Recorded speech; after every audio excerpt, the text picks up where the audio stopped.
ઉમરગામ તાલુકામાં કોંગ્રેસ દ્વારા ભિલાડ ખાતે સંગઠન સૂજન અભિયાન કાર્યક્રમ યોજાયો હતો। આ કાર્યક્રમમાં વલસાડ જિલ્લા કોંગ્રેસના પ્રભારી પુનાજી ગામિત અને જિલ્લા પ્રમુખ કિશન પટેલ સહિતના અગ્રણીઓ ઉપસ્થિત રહ્યા હતા।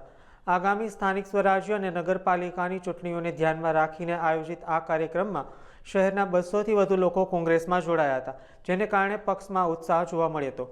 પ્રમુખ કિશન પટેલે સૌને આવકારીને આગામી ચૂંટણીમાં સઘન મહેનત કરવા હાકલ કરી હતી। આજે ઉમરગામ તાલુકા સંગઠન સૂજન અભિયાન હેઠળ અમે ભેગા થયા છે। એમાં જે ઉમરગામ નગરપાલિકાનું ઉમળ અને જે કાર્યકર્તાનો જુસ્સો જોઈને અમને પણ એક આનંદ થાય કે આવનારા સમયમાં ચોક્કસ નગરપાલિકા આપણે કરી શકીશું। આજે ભાઈ શ્રી